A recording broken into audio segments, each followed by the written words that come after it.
Welcome back to the channel, guys. It's been a while, so I sincerely apologize for that. As you could tell, like, my hair's been growing out. I don't have any hair trimmers, so I can't really cut my own hair. I've been meaning to get some, but they're all out of stock online. Anyways, so I wanted to share with you real quick this guilty pleasure of mine. So a few months ago, obviously I mention it all the time, my fiance and I were featured on CNBC Make It's Millennial Mortgage. I go back to the comments section of that video and read the viewer comments. You know, there's a lot of comments that are very nice, positive, saying like, great. But there are a few comments that are very mean. I want to go through some of those comments on that video, share them with you, and what I think about them. All right, so to start us off, let's go with Joshua Shaffer saying, "These people are awful." I don't know what that's based off of. It could be because he doesn't like the video. It could be because, you know, maybe we annoy the guy. I can't say much from that because I don't know Joshua, but Joshua, you don't know me either, so I'm sorry that you feel that way. I'm sorry, but almost 600K for a freaking tiny townhouse. And in a city like LA where you absolutely need a car, first off, I wouldn't live in California, period, because it gets almost every natural disaster in the book. Homeowners insurance must be through the roof. They have been in a drought for like 10 years, so utilities such as water must be expensive,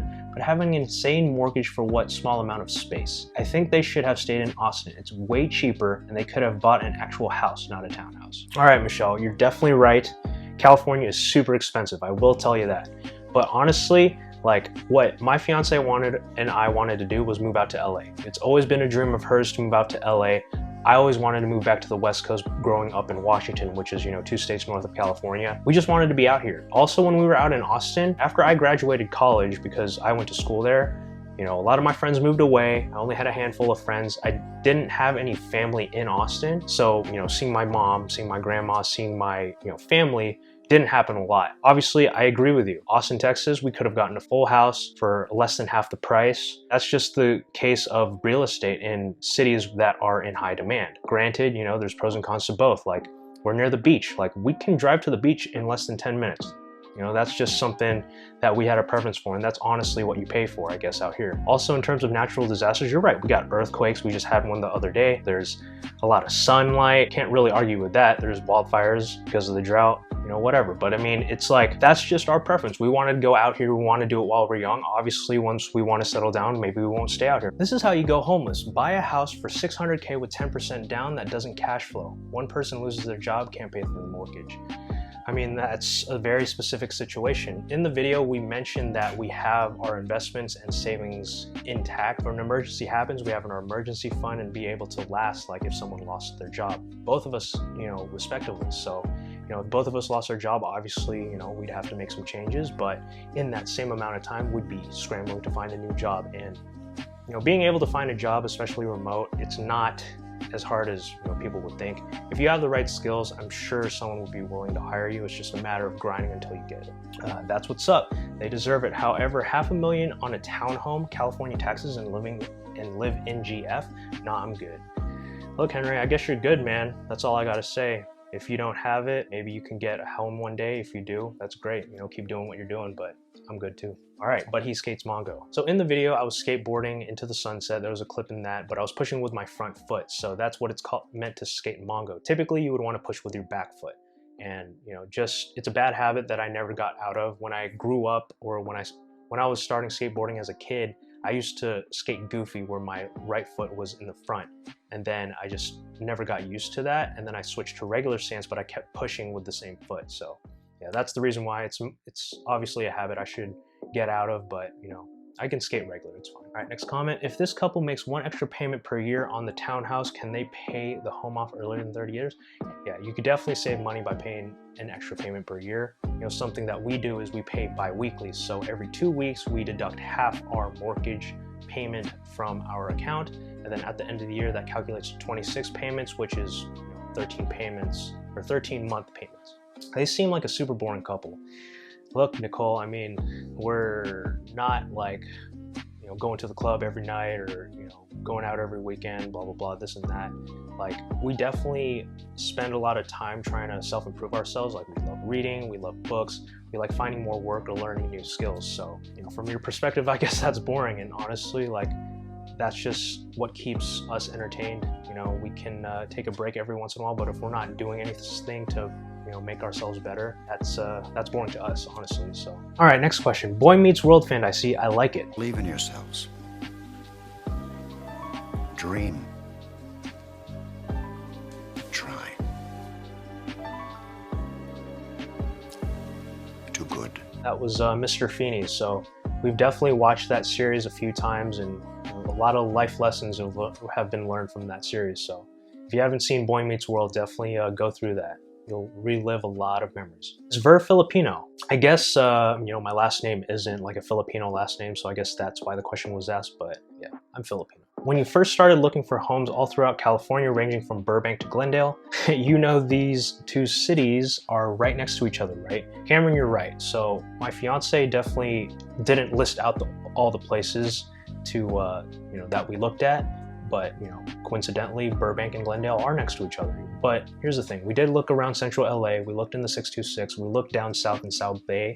And then that's how we came to, you know, find the place that we're in now in Gardena. So we didn't just look in those two places. Let's just clear that up. I keep seeing the Disney stuff and it's so stinking sweet. I mean, that was one of the things that we wanted to do before the interview. We wanted to stage our place to have little Easter eggs here and there. My favorite was the glass vase with the rose in it next to the mirror. That's a nod to Beauty and the Beast. So we were both born in 1991. That's you know, the Disney movie that came out when we were born. So it's a classic. This couple definitely has their priorities in order. I do think it's safe to say that for starters, they do make a good combined household income, even in relation to California's high standard of living or high cost of living. They are better off than many, but the biggest takeaway is regardless of their income, they manage their priorities and expectations very well. They put a bigger emphasis on savings and living under their means than spending every dime trying to live an extravagant lifestyle.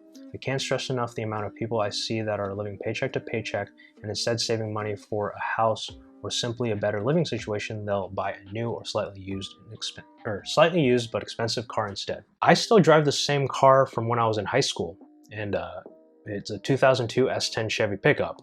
I wanted to buy a new car, like a Camaro, I believe, when I was working at a car company. And then, you know, even now I'd want a Tesla. But the thing is like, it doesn't make sense to, since I can just take public transportation to and from work. I don't really want to be stuck in traffic. I mean, a Tesla sounds cool, but if and when the time's right, maybe I'll buy a Tesla or maybe I won't. I really don't need it. Whoa, new series, new Graham critiques, get the popcorn. Real quick, check out Alex Sanchez's channel. You know, he was also featured on Millennial Money as well. Me and him DM each other every once in a while, so we keep each other in check. You know, he's killing it right now, and you know, he has over 1,000 subscribers, so my hope is to be there soon. Janelle and Verve seem very level-headed about their housing search. Funny thing is, I know exactly where the community is because my husband and I used to live nearby. I wish they talked about how the HOA fees are and if there's any amenities. Commute to Santa Monica sounds brutal though. Yeah, so HOA actually doesn't cover any amenities at all, other than landscaping and the common areas like our barbecue pit or the barbecue grill that we showed in the video.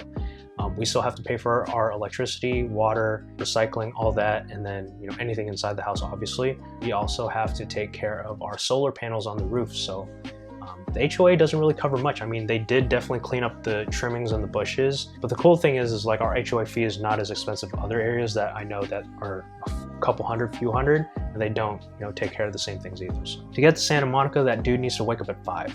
Actually, I don't, Tony. I don't need to wake up at 5. I actually, when I did commute to work, you know, since we're staying in at home, I woke up at 7 o'clock, you know, get ready, eat breakfast, brush teeth, drink my cold brew, and then, you know, I'm at the bus station around 8, or right before 8, like I think it was like 7:50, get on the bus, and then transfer to the train, and then I'm at work literally in my seat by 9 o'clock, so I don't have to wake up at 5. I can't wait for this. Yo! Graham Stefan definitely made this video a great experience. I think just because he did his reaction video, he came down to Gardena to confront us about the video. If you haven't checked out those videos, I put links down in the description below. I wouldn't have gone to CNBC Make It if it wasn't for him. You know, I saw their channel through his videos, and then I've learned a lot through his videos. I've learned a lot through YouTube, and you know, he's definitely someone who encourages that. So yeah, give him some love. Let's just state the obvious. Janelle is beautiful. Heart, eyes, fire. Yo, I'm gonna tell y'all this. I'm a super lucky guy. Janelle is, you know, beautiful inside and out. I love her to death. you know, we're set to get married soon. I mean, I don't have any doubts. We've been together for almost a decade, so yeah. Thanks for recognizing her beauty. Last few comments here. 20 minutes, question mark, question mark. In what reality? That place is an hour from Santa Monica on a good day. Hey, John, I mean, you're right. It takes me an hour to get to work. I bet at the same time, like if you drive, you know, during rush hour, it'll take longer than an hour. But the thing is, it's like, I didn't say it was 20 minutes from Santa Monica. I said it was 20 minutes from LA, which, you know, it's a totally opposite direction than Santa Monica. So I'm not lying. You're not lying. I'll say this. If, you know, you take the right mode of transportation, I'm sure you could get anywhere in LA in a shorter amount of time. Here is proof that anywhere you go in LA, it takes 20 minutes. It might take longer than that, Dad. Everywhere in LA takes 20 minutes. There it is. There's your answer. Anywhere you go in LA, 20 minutes. We do like that it allows him to have the commuter experience. WTF, who thinks that? This was the best comment on the video overall. Granted, it's mocking what my fiance said about my commute to and from work. That was an accident and she publicly apologized for it. But the thing is, it's like, that's the name of the channel. You know, it's stuck. You know, hopefully, if you were to type in the commuter experience, you'll see my content. Anyways, thanks for the comments, guys. You know, I know it's not my personal video, but like I said, I always go back to that video to see what people have to say, and I think it's super fun. You know, obviously, there's some people who are really triggered by it. Some people are saying some mean things, but it doesn't really get to me. I just really like seeing what people have to say just because that was a fun experience being on CNBC Make It, Millennial Mortgage. We were the first ones. Obviously, they have other videos, so check them out. Subscribe to their channel. If you haven't already done so, smash the like button for the YouTube algorithm. Hit the subscribe button, hit the little notification bell so you know the next time that I post a video. Also, you can find me on Instagram. I post there pretty much daily. You know, since we're indoors, like I'm working out, I'm eating food, I'm doing dumb stuff. Check me out on there. So again, guys, thanks again for watching and we'll catch you all next time.